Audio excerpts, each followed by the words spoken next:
Au nom du Père, du Fils et du Saint-Esprit.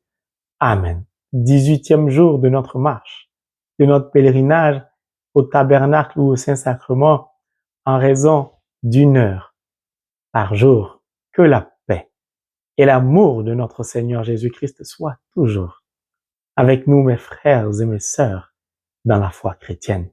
L'enseignement précédent, Jésus-Christ, Rabboni, mon maître à penser, l'Emmanuel, Dieu est avec nous, nous a donné de comprendre à nouveau l'importance de la parole de Dieu. La foi et la confiance que nous devons placer en la parole de Dieu.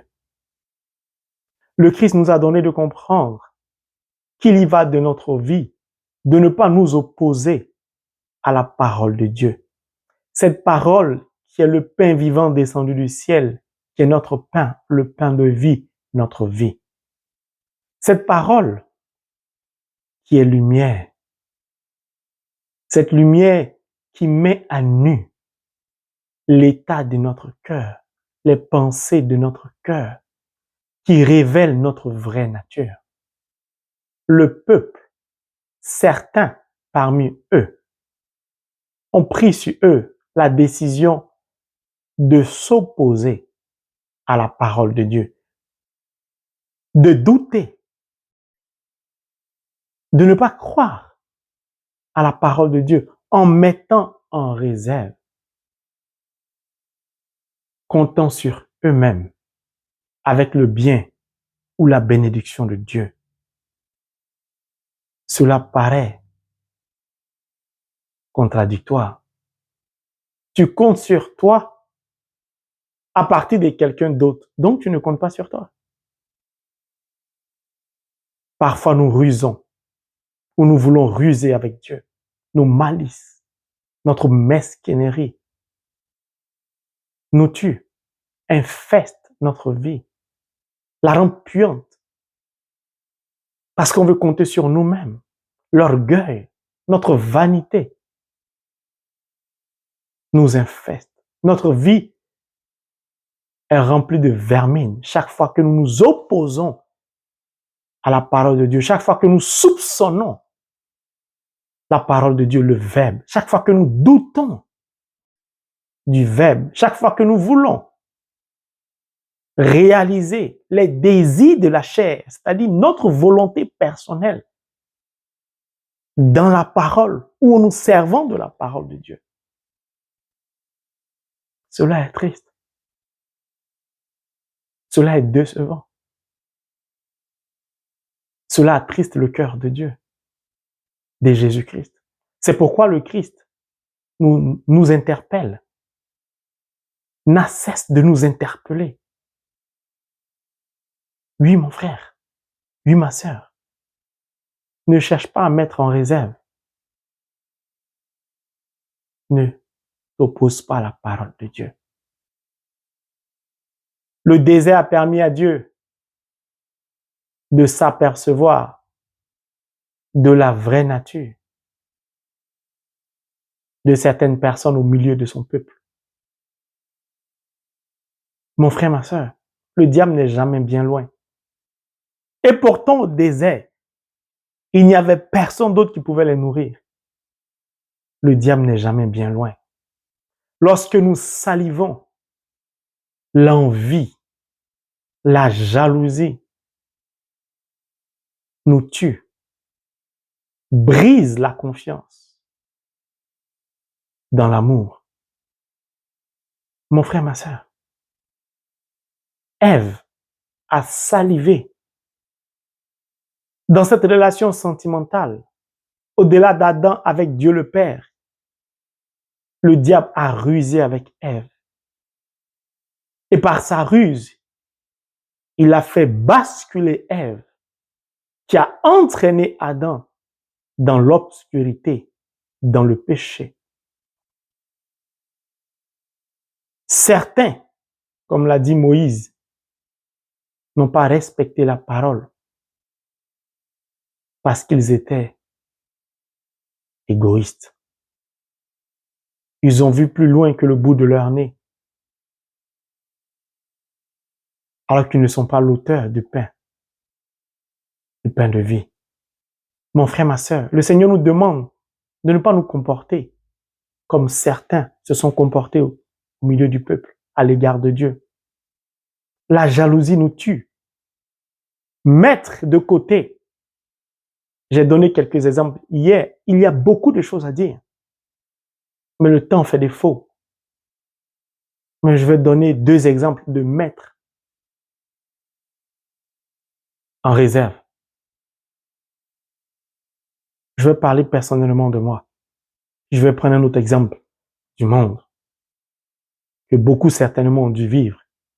Quand j'étais encore en Europe, souvent j'entends les gens dire, depuis que cette personne s'est rendue en Australie, en Suisse, en Angleterre, au Canada, en Asie et j'en passe, elle a changé, on ne la reconnaît plus.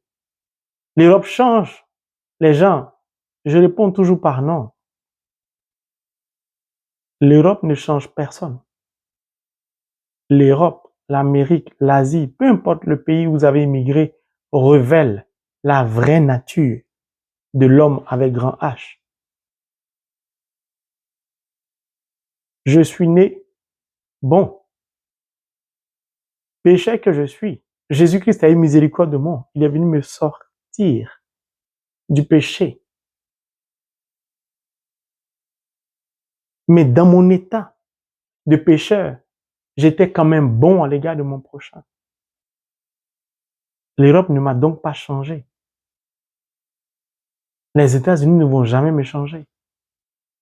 Celui qui est bon de cœur reste bon, quels que soient les coups qu'il subit.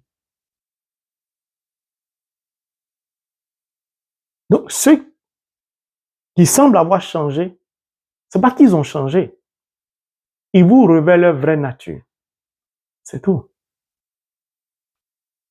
Un Européen, un monsieur un peu plus âgé que moi, à l'époque, était venu faire des travaux chez moi, quand j'habitais encore en Europe. Et ce monsieur m'a regardé un jour, un matin, et il m'a dit, monsieur, je ne vous connais pas personnellement, je travaille chez vous, mais permettez que je vous donne un conseil. Je lui ai dit, bien sûr. Il m'a dit, vous êtes trop gentil. Vous êtes trop bon de cœur. Faites attention car cela peut se retourner contre vous. Car on ne finira jamais de connaître l'homme. Et ce monsieur a continué les travaux. Il était venu accomplir chez moi. Pourquoi il me l'a dit? Parce que souvent, quasiment tous les matins, pendant qu'il venait accomplir son travail chez moi, je recevais une connaissance qui, soit avant de partir au travail, passait à échanger avec moi et je faisais à manger. Cette personne, je lui donnais à boire. Chez moi, il y avait toujours à boire, que ce soit du champagne, Chivas, peu importe, la bière, il y avait toujours à boire. Il y avait toujours à manger ou quelque chose dans le congélateur pour faire toujours à manger pour un invité. Malgré que j'étais pécheur. Je précise, je n'étais pas parfait, je ne suis toujours pas parfait. C'est juste la miséricorde de Dieu qui me donne de changer chaque jour et de m'améliorer. Donc, je ne veux pas dire que je suis bon, je suis gentil. Seul Dieu est bon. Et une de ces personnes qui souvent me rendait visite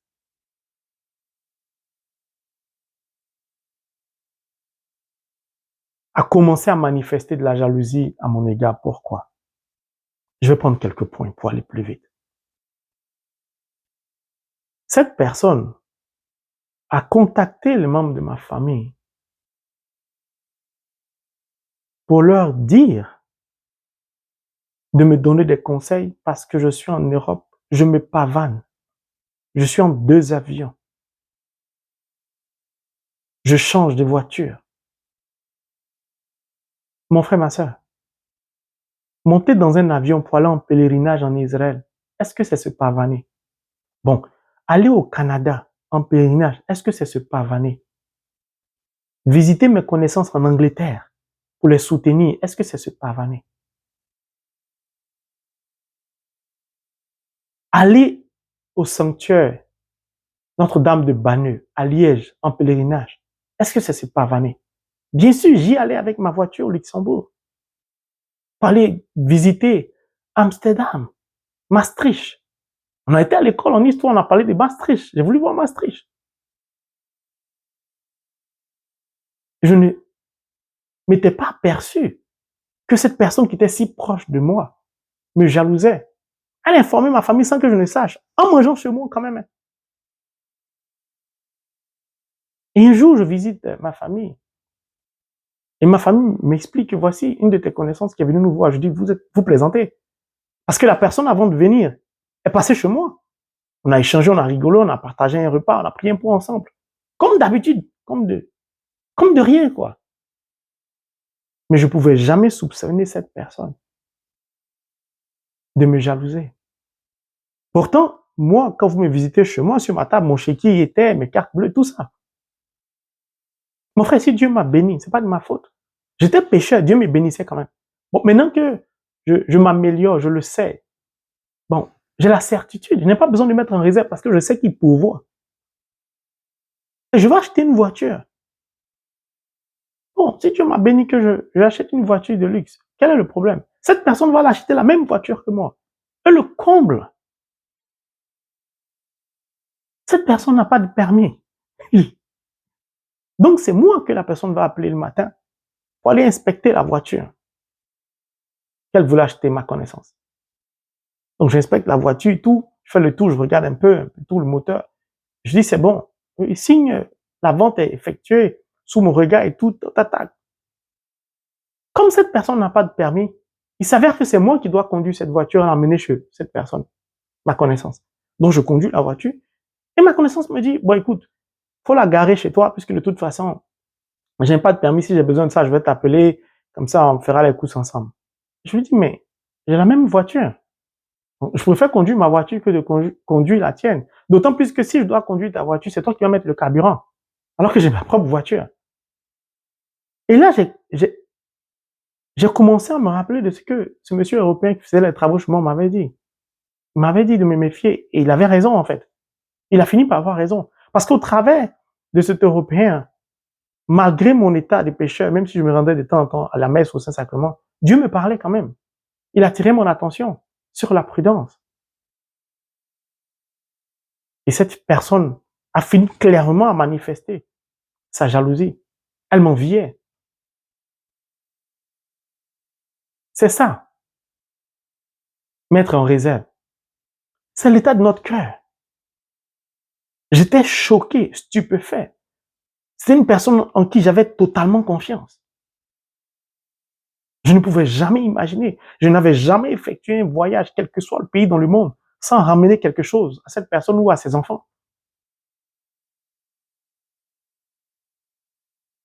Mon frère, ma sœur, Jérémie n'a pas menti, le cœur de l'homme est mauvais. Si moi j'ai pu subir ça, imaginez ce que Dieu subit chaque seconde de là où il est. Comment nous nous comportons à son égard. Permettez que je prenne un deuxième exemple du monde. Prenons un monsieur, ça aurait pu être une femme. Prenons un monsieur, monsieur X. Monsieur X est malade, ça fait peut-être 6 mois, 1 an, 3 ans, 5 ans, 15 ans, 20 ans et j'en passe. Monsieur X, sa maladie l'empêche de faire un certain nombre de choses. Il a des enfants, ses enfants sont partis, ils sont grands. Aucun de ses enfants n'a pris la décision de venir s'asseoir auprès de monsieur X pour l'accompagner, pour s'occuper de lui. Et une connaissance de monsieur X, ce peut être sa concubine, ce peut être sa copine, ce peut être sa meilleure amie ou son meilleur ami, ce peut être son neveu, sa nièce, son cousin, son frère ou sa soeur, un membre de sa famille ou sa mère ou son père, peu importe, un membre parmi ses connaissances. Quelqu'un qui est rempli d'amour a décidé, par exemple, de laisser tomber son travail, de quitter son travail ou de quitter son lieu d'habitation, venir rester auprès de monsieur X afin de prendre soin de lui. Quand même malade, monsieur X a besoin quand même de vivre décemment.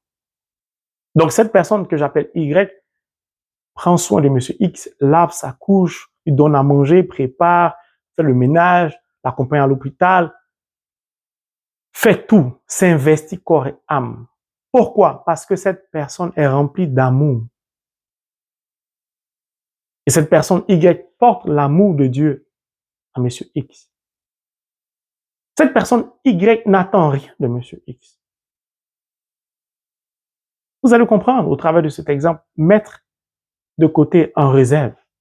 Tout émane de notre cœur, la bonté ou la méchanceté de notre cœur. Quand mettre en réserve, ce ne sont pas seulement des gens bien portants, il y a des gens malades, il y a des pécheurs, il y a des chrétiens qui se comportent d'une manière, vous allez comprendre. Donc, Monsieur X vit plus ou moins bien dans sa maladie. Il y a quelqu'un à côté de lui qui prend soin de lui, qui s'occupe de lui, qui veille. Cette personne Y, peut-être sa copine qui vient de connaître après son divorce, peut-être un membre de sa famille, comme je l'ai dit, peu importe. Monsieur X, au bout d'un certain nombre d'années, 10 ans, 15 ans, 20 ans, s'aperçoit que ses forces s'amenuisent, qu'il va s'éteindre peut-être le mois prochain. Où le médecin lui a dit, c'est fini, dans 3 mois, c'est fini. Monsieur X appelle discrètement son notaire ou son avocat et demande à celui-ci d'établir son testament. Et Monsieur X donne à ses enfants la totalité de ses biens et ne laisse aucune aiguille à la personne Y qui a pris soin de lui pendant toutes ces années, pendant tout ce moment de sa maladie, tout ce temps. Pas que cette personne Y attendait quelque chose ou lui a demandé quelque chose. Non, cette personne l'a fait par amour pour lui. Cette personne connaît bien Monsieur X.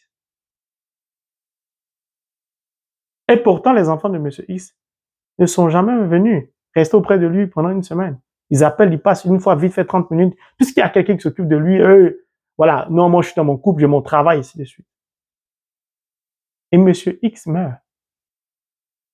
Monsieur X se retrouve au purgatoire. Il souffre et il compte maintenant sur nos prières, nous qui sommes sur la terre ici, pour passer de l'autre côté, du bon côté. Il n'y a personne pour prier pour lui.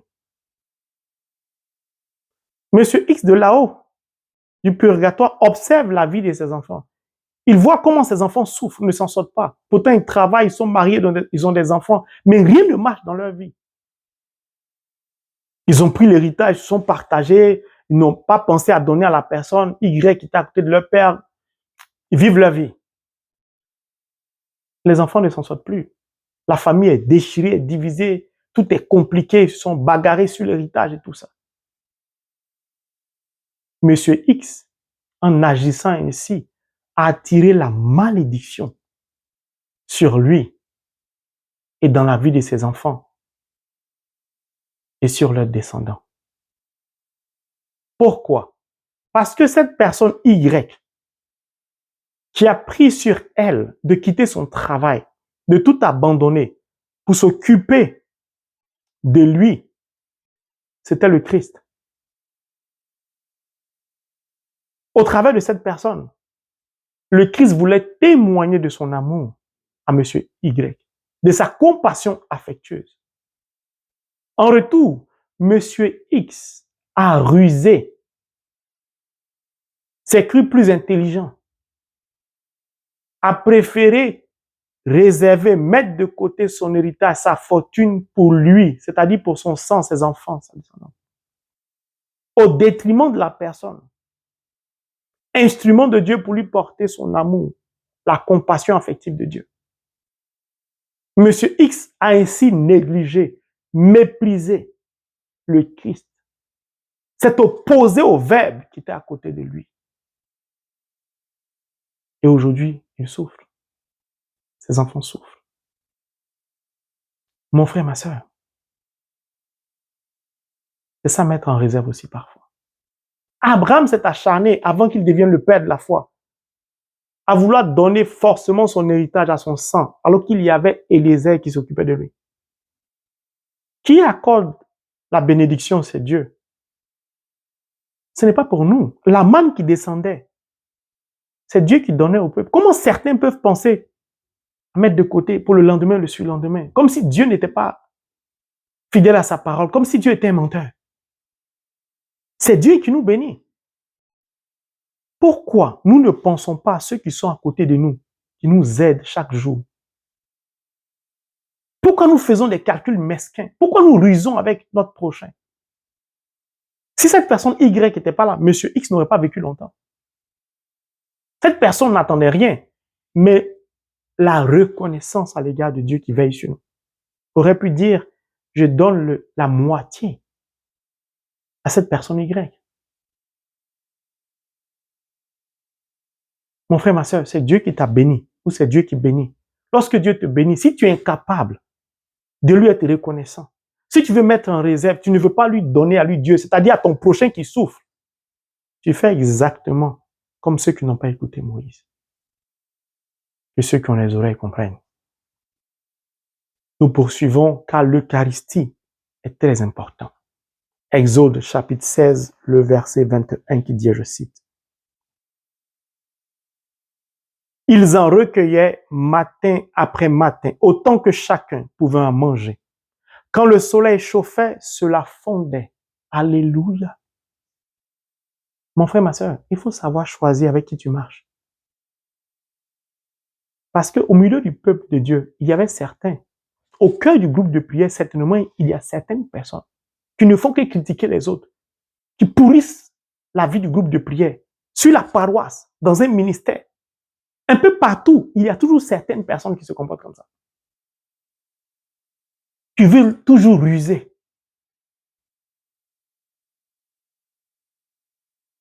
Assieds-toi bien, car Jésus va te faire du bien aujourd'hui. La nouvelle est bonne. Et tu vas comprendre beaucoup de choses au travers de l'enseignement de Jésus aujourd'hui. La Bible dit, il recueillait matin après matin. Mon frère, ma soeur, j'en ai des frissons.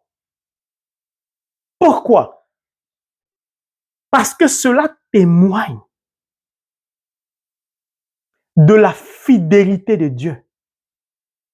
Il était assidu au rendez-vous fixé. Il ne manquait jamais au rendez-vous indiqué. C'est-à-dire, il respectait toujours, chaque matin,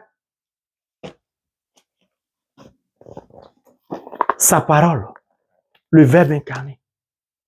Mon frère, ma soeur, la Bible dit, il recueillait matin après matin. Chaque matin, Dieu était présent. Le pain était présent. Le Verbe était présent. La manne était là. Il n'avait jamais manqué et il n'a jamais manqué un jour. Quelle fidélité! Dieu est un homme de parole. Ce qu'il dit, c'est ce qu'il fait. La communion, l'Eucharistie s'accompagne toujours de la parole. Le prêtre te dit le corps du Christ. Tu dis Amen, tu mets dans ta bouche. Est-ce que nous sommes au rendez-vous tous les matins avec Dieu? Tous les matins au jardin d'Éden, Dieu, à la brise légère, le matin, visitait Adam et Ève. Il n'a pas changé. Aujourd'hui, c'est mieux. C'est tous les jours, à chaque seconde, que Jésus-Christ est là pour nous, au tabernacle. Mais allons-y en profondeur. Matin après matin, fidélité. Respect de la parole donnée. Respect de son engagement. Dieu tient ses promesses. Est-ce que nous pouvons en dire autant? Pourquoi? Parce qu'il veut établir une confiance solide. Une confiance dont le fondement est un roc. Que lui-même Dieu ne peut pas détruire. Pourquoi? Parce qu'il ne se contredit jamais, a dit Timothée. L'amour se respecte. L'amour, c'est le respect de la parole donnée, de l'engagement à l'autel, devant Dieu et le prêtre. C'est pourquoi il y a des témoins, witness. L'amour, c'est la confiance absolue. Ce que je dis, c'est ce que je fais. Si je dis à mon épouse, je ne vais jamais te tromper, je te serai fidèle, je dois le lui prouver. Chaque jour, elle doit constater ma fidélité. C'est ça la confiance.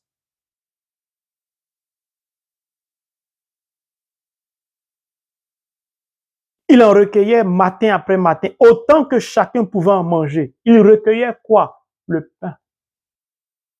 Le pain de vie. Chaque jour, autant. C'est-à-dire, Dieu nous bénit toujours au-delà de ce que nous pouvons imaginer.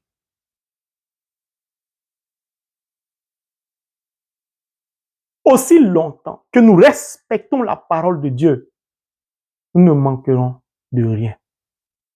Nous allons recueillir matin après matin. Matin après matin.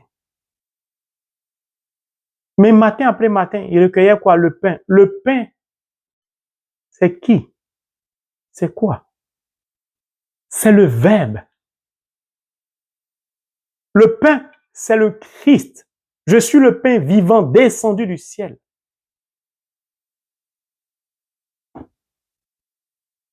Chaque matin, il recueillait donc le Christ. La manne, c'est-à-dire le pain. Le pain, c'est le Verbe. Il recueillait donc chaque matin le Verbe. Or, le Verbe, Jean chapitre 6, verset 63, si ma mémoire est bonne à 64.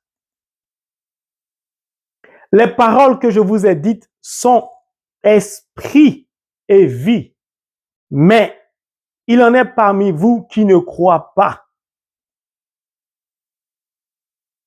Certains parmi eux n'écoutaient pas Moïse. Jésus l'a dit dans la Nouvelle Alliance. Il y en a parmi vous certains qui ne croient pas. Ils n'ont pas cru au Verbe. Que chaque matin, Dieu allait réaliser ce qu'il a dit. Il allait tenir sa promesse. Certains n'ont pas cru. Jésus le redit encore dans le Nouveau Testament, dans la Nouvelle Alliance. Ça veut dire que nous n'avons pas vraiment changé. En tout cas, certains parmi nous, les chrétiens, n'ont pas encore changé. Jésus nous dit que sa parole est esprit. Donc, chaque matin, comme nous dit la parole de Dieu, matin après matin, ils en recueillaient.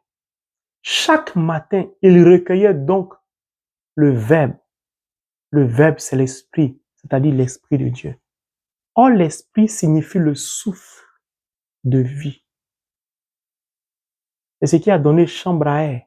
On le punait l'air, c'est ça, le souffle. En latin. C'est pourquoi le livre de Lamentation nous dit, Lamentation 3, verset 24, les bontés de l'Éternel se renouvellent chaque matin. Oh, que ta fidélité est grande.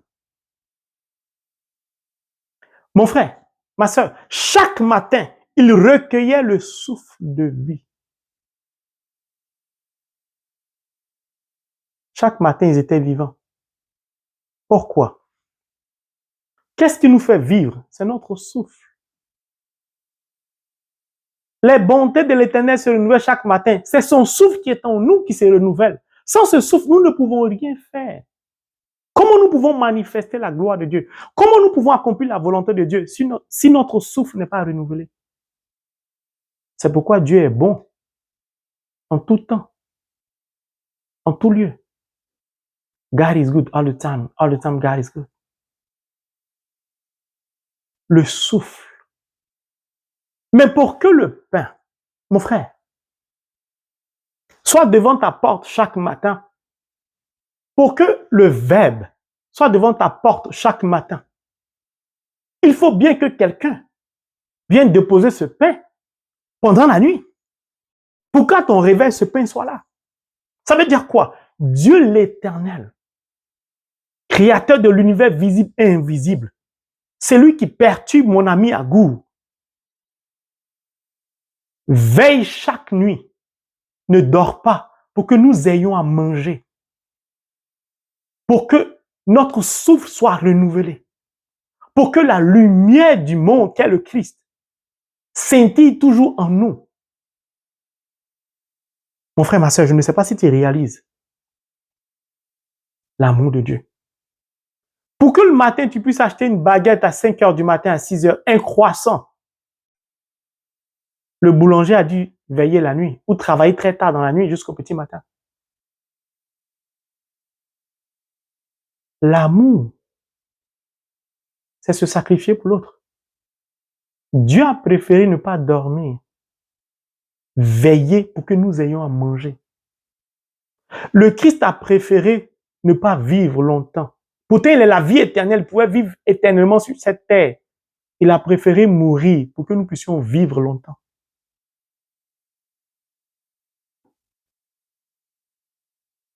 Pourquoi sommes-nous donc incapables, chaque matin, de nous rendre au tabernacle, au Saint-Sacrement, à la messe? Pourquoi nous sommes incapables, chaque matin,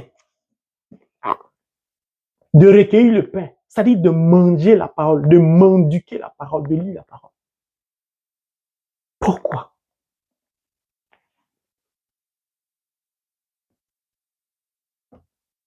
Lui, Dieu, il veille pour qu'on vive. Et nous, on utilise notre souffle de vie pour satisfaire le monde, les compagnies du monde, les sociétés du monde, la vie du monde, tout ce que le monde nous vend, au détriment du pain, sans lequel on ne peut pas faire ce qu'on fait. Est-ce que nous pouvons nous regarder dans la glace et nous apercevoir que ce que nous faisons n'est pas bien à l'égard de celui vers qui et envers qui nous nous sommes engagés? Chaque matin, il recueillait. Matin après matin. Donc, chaque nuit, nuit après nuit, Dieu était présent pour déposer la manne, pour que le matin, ses enfants aient à manger. Mon Dieu. Et moi, en 24 heures, je n'ai pas le temps de lui retourner l'ascenseur. Dieu ne me demande pas chaque matin. Lui, en tout cas, pour que je vive. Car la nourriture qu'il m'apporte le matin est très essentielle pour ma survie du jour. Sans cette nourriture, je ne peux pas vivre. Et lui, il ne peut pas manquer ça. Parce que l'amour cherche toujours à combler le cœur de l'autre, quels que soient les sacrifices que cela implique. L'amour, ce n'est pas l'orgueil. L'amour, c'est l'humilité. L'amour, c'est le don de sa vie, le don de soi pour l'autre. Autant que chacun pouvait en manger. Dieu ne sait pas calculer. Tu peux manger 20 baguettes, il te donne les 20 baguettes. Mange. Mon frère, ma soeur, Dieu va toujours te combler au-delà de ce que tu peux imaginer. Il y a beaucoup de choses à dire, mais le temps avance, je vais avancer. Quand le soleil chauffait, cela fondait. C'est profond, mais je n'aurai pas le temps de développer. Vous vous rappelez de ce que Saint Paul a dit? Que le soleil ne se couche pas sur votre colère. Ça veut dire quoi? Quand le soleil chauffait, cela fondait. La manne fondait, le pain de vie fondait. Ça veut dire que ça disparaissait. Quand il fait chaud, ta colère peut fondre. Mais si le soleil se couche et que ta colère est toujours là, cette colère va se transformer en un monstre le lendemain qui va pourrir ta vie, qui va détruire la vie de ton prochain. Parce que cette colère va t'emmener à regarder ton mari. Je parlerai toujours de couple quand il s'agit de l'amour. Et elle lui dit, tu m'as tellement énervé que je dors par terre. Toi seul, tu vas dormir sur le lit. Ta femme t'a tellement énervé. Vous êtes tellement disputés que tu as décidé de ne plus manger son repas. Elle cuisine, dans la même cuisine, tu prépares pour toi, elle prépare pour elle. Pourquoi? Parce que vous avez laissé le soleil se coucher sur votre colère. Donc, quand le soleil se couche, ça ne brûle plus. Ça ne peut plus faire fondre la colère. Cette colère-là, c'est ce que le diable attend pour détruire ton couple. Parler mal à son âme sœur. Vilipender, insulter son âme sœur. Tu ne peux pas épouser quelqu'un devant Dieu et insulter la personne. C'est le Christ que tu insultes. Et le Christ te dit, mais ressaisis-toi. Tu ne peux pas échapper à la colère, mais demande pardon le plus rapidement. Ne laisse pas le soleil se coucher. Ça, c'est la première explication. Il y en a beaucoup, mais je vais prendre juste un deuxième. Quand le soleil chauffait, ça veut dire quand le soleil était au zénith, cela fondait. Ça veut dire quoi?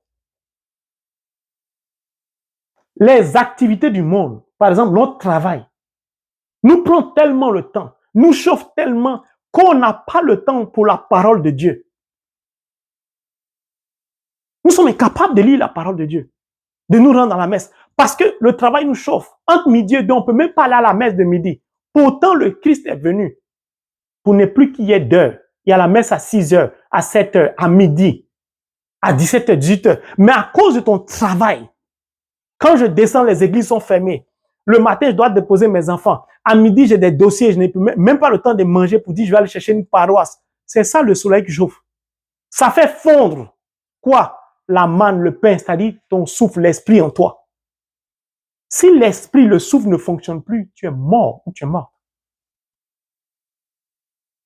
Donc c'est très tôt. C'est pourquoi la femme d'Isaac, c'est partait chercher l'eau à la rivière. C'est comme ça qu'elle a rencontré son mari. Ou c'est comme ça que son mari l'a rencontré. Les bontés de l'Éternel se renouvellent chaque matin. Vous ne savez pas que dans la parole de Dieu, il y a des secrets. Ça veut dire quoi? C'est la nuit que Dieu opère les plus grands miracles pour que nous puissions les constater le matin. Alléluia, mon frère, ma soeur. Vous pensez pourquoi Saint Paul, à minuit en prison, a commencé à worship God, a commencé à adorer son Dieu, a commencé à louer son Dieu, a commencé à prier son Dieu. Les fondements de la prison se sont ébranlés. Pourquoi? Parce que le matin, la vie doit prendre forme. Vous pensez que je me rends au Saint-Sacrement à minuit, pourquoi? C'est à l'heure là, Dieu prépare le pain le lendemain. Moi, je vais l'aider à préparer le pain. Quand il va le distribuer, il y a eu le temps de prendre au moins 2, 3, 4, 5, 6. Puisqu'il est fabriqué avec lui. Toi, tu dors. Il te donne à manger gratuitement. Puis il dit, bon, quand tu es réveillé le jour, pardon, viens me visiter un peu. Tu dis que je n'ai pas le temps. Le travail m'a pris. J'ai une réunion, le patron, j'ai un visa, je dois aller dans tel pays. Like, c'est parce qu'il te laisse ton souffle de vie que tu le traites comme ça. Mon frère, ma soeur, je voudrais m'arrêter là. On va continuer la prochaine fois. Ils en recueillaient matin après matin. Fidélité de Dieu, respect de sa parole, de son engagement. Dieu tient ses promesses, n'a jamais manqué un jour. Tous les matins, il est présent pour nous. Pour qu'il soit présent le matin, ça veut dire que la nuit, il a veillé, il n'a pas dormi. Jésus-Christ ne dormait pas. Pour choisir les disciples, toute la nuit, il a prié. Autant que chacun pouvait en manger, Dieu va toujours te donner ce dont tu as besoin, au-delà de ce que tu peux imaginer. Tu voulais un studio, il veut te donner une villa. Tu voulais une villa, il veut te donner un immeuble. À condition que tu écoutes sa parole, que tu respectes sa parole, que tu ne t'opposes pas à la parole. Quand le soleil chauffait, cela fondait. Quand le matin, tu as recueilli le pain de vie, tu as mangé le verbe, l'esprit est en toi, ton souffle qui se renouvelle chaque matin, comme le dit Lamentation, ce n'est pas pour le monde seulement. Dieu ne s'oppose pas. C'est d'abord pour Dieu. C'est d'abord pour glorifier Dieu. C'est pour honorer le Fils, afin que le Père soit glorifié. Puis maintenant, tu peux faire pour le monde. Mon frère, ma soeur, que Dieu nous donne de pouvoir chaque matin recueillir le pain de vie, afin que nous puissions en retour combler le Père, le Fils et le Saint-Esprit. Amen.